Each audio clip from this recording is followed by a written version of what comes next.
Olá, pessoal. Vamos falar agora sobre os chamados princípios fundamentais de defesa no futebol. Nós vimos que no futebol, sabemos que no futebol nós temos os princípios gerais, que são, os princípios gerais são você nunca permitir estar inferiorizado numericamente em relação ao adversário, tentar evitar que haja um equilíbrio numérico, e jamais permitir uma superioridade numérica do adversário em relação à sua equipe. Na verdade, você que deve estar com uma superioridade numérica em relação ao adversário. Então, esses são os princípios gerais. Sempre, nos diferentes setores de campo, você precisa estar numa superioridade numérica em relação ao adversário e evitar estar em igualdade e não permitir nunca estar inferiorizado numericamente. No entanto, nós sabemos que nós temos também os princípios fundamentais de ataque, e os princípios fundamentais de defesa, que são aqueles que nós vamos falar agora. O primeiro princípio fundamental de defesa que nós vamos falar, nós podemos chamar de pressão na bola. A pressão na bola é aquele princípio que, no momento em que eu perco a posse de bola, eu já vou tentar pressionar o adversário, no próprio campo dele, ou no próprio campo, ou no meu campo. O importante é pressionar, encostar rápido no adversário, evitar que ele possa sair em contra-ataque, que possa passar essa bola sem estar acossado, e aí com isso eu vou evitar um contra-ataque ou impedir impedir que o adversário organize, digamos assim, a sua jogada ofensiva rapidamente, ou seja, que ele não tenha uma transição ofensiva de forma rápida. Então, a pressão na bola hoje, no futebol moderno, é um princípio fundamental, como o próprio nome diz. Então, é um princípio importantíssimo. Você pressionar o adversário assim que você perde a posse de bola. O outro princípio, um princípio também muito importante, que é o princípio da recuperação. O princípio da recuperação também é aquele princípio que nós podemos chamar de retorno. No futebol, quando você perde a posse de bola, você tem que se recuperar, ou seja, você tem que retornar imediatamente. Quando você faz a pressão na bola, muitas vezes a sua equipe retorna de uma forma mais progressiva. Quando você perde a posse de bola e tem lá a sua transição defensiva, retorna rapidamente, esse princípio ele é chamado de princípio da recuperação. Então, assim que você perde a posse de bola, todos os jogadores eles precisam recuperar o quê? O seu posicionamento defensivo. De preferência, sempre o quê? Se situando atrás da chamada linha da bola. Então, a recuperação é exatamente isso. Perdeu a posse de bola, recupera o seu posicionamento defensivo. Isso faz parte da sua transição defensiva. Perdeu a posse de bola, o retorno tem que ser rápido. Mesmo que você opte em pressionar lá o homem da bola, você vai ter um retorno mais progressivo e não imediato, mas esse retorno precisa ser rápido. A recuperação, ela precisa ser rápida e sempre procurar se posicionar atrás da chamada linha da bola. O outro princípio defensivo é o chamado princípio do retardamento ou da contenção.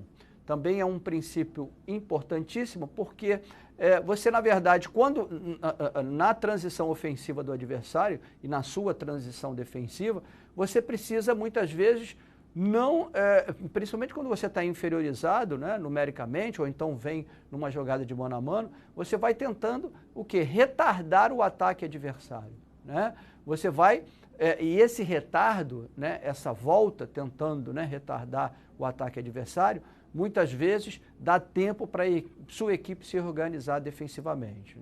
É muito comum, às vezes de uma forma equivocada, a gente vê um zagueiro, até um jogador de meio campo, quando a equipe dele está sendo atacada, ao invés dele utilizar esse princípio do retardamento e voltando aos poucos, dando espaço ao adversário, mas voltando, recuando aos poucos, para permitir que os outros companheiros da sua equipe também voltem. Muitas vezes a gente vê o zagueiro saindo lá para dar o chamado bote de primeira, e aí, obviamente, o jogador adversário ou dribla, vai conseguir driblá-lo facilmente, ou então vai passar a bola para um companheiro da sua equipe poder entrar ali na cara do gol. Então é importante, quando você vai recuando, devagar, vai retardando o ataque adversário, a transição, né, ofensiva do adversário, e isso faz com que a sua equipe possa, digamos assim, se reorganizar, né, defensivamente falando.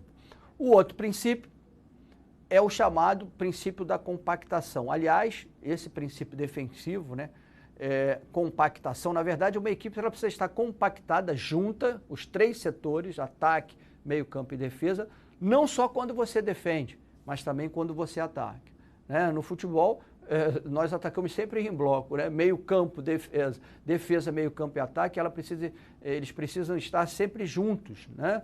Essa compactação visa o quê? Reduzir, digamos assim, o espaço do adversário entre os setores do campo, para que ele não possa organizar jogadas entre os setores do campo, defesa, meio campo e ataque. Então, defesa, meio campo e ataque precisam estar compactados, precisam estar juntos, né? Não só no momento em que defende, mas também no momento em que ataca. Eu não posso ter um atacante, o meu ataque lá na frente e a minha defesa lá atrás. Ela tem que, pelo menos, encostar lá no meio campo para ficar encostada no ataque. Então, da mesma forma, quando eu sou atacado, eu preciso defender, recuar de uma forma compacta. Os três setores precisam estar juntos no momento em que eu estou defendendo. Não pode, né, haver espaço entre eles. É muito comum, às vezes, em contra-ataques do adversário, você ver esse espaço entre os setores, principalmente quando a sua equipe volta, né, lentamente, né, quando a recuperação, esse princípio da recuperação, né, ele é feito de uma forma, esse retorno é feito de uma forma lenta. Se o retorno é feito de uma forma lenta, isso vai, digamos assim, criar espaços, podemos dizer, muitas vezes entre o ataque e o meio-campo, e o meio-campo e a defesa, né? Então, a equipe, quando defende, ela precisa estar junta, precisa estar compacta.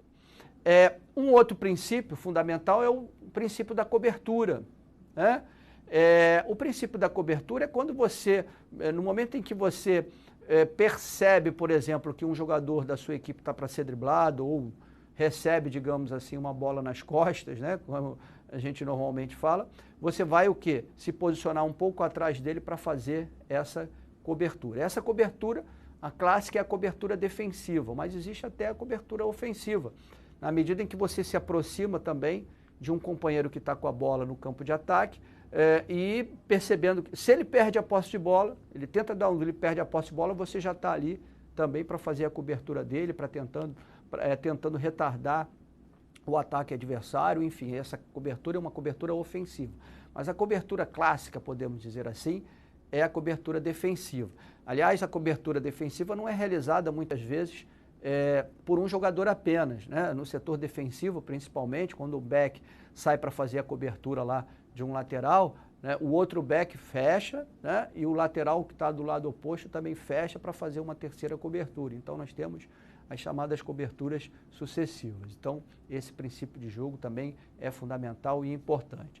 E temos também um princípio defensivo, um outro princípio defensivo chamado de equilíbrio numérico, né? Equilíbrio numérico é o seguinte: você nunca pode estar no seu campo defensivo inferiorizado em relação ao adversário. Então, se o adversário está com 2 lá na frente, por exemplo, na hora de uma batida de escanteio a seu favor, você tem lá o adversário, coloca 2 lá, você tem que ter 3 jogadores na defesa para poder marcar esses 2. Aliás, isso numa bola parada, mas também durante a dinâmica do jogo, nós não podemos, né, permitir nunca estar inferiorizados numericamente em relação ao adversário nos diferentes setores. A gente até falou aqui que isso faz parte até de um princípio geral, né, do futebol, o princípio defensivo. Então, eu não posso estar inferiorizado numericamente em relação ao adversário. E, por fim, nós temos o chamado princípio do controle, né? Controle, ou também vigilância, alguns autores chamam de vigilância esse princípio, é aquele princípio que vai fazer com que você, muitas vezes você está olhando para onde está a jogada na bola, mas tem um adversário que está afastado de você, mas que você tem que mantê-lo o quê? Sob vigilância, sob controle, porque na sequência da jogada a bola pode chegar nesse jogador que está desmarcado. Então a jogada pode estar saindo lá de um lado do campo, você está observando a bola, mas você tem que estar constantemente olhando, mantendo o jogador sob a sua vigilância, tanto em jogadas dinâmicas durante, né, situações de jogo, quanto em jogadas de bola parada. Então, esse é o chamado princípio do controle ou vigilância. Bom, pessoal, é isso aí. Muito obrigado e até a próxima.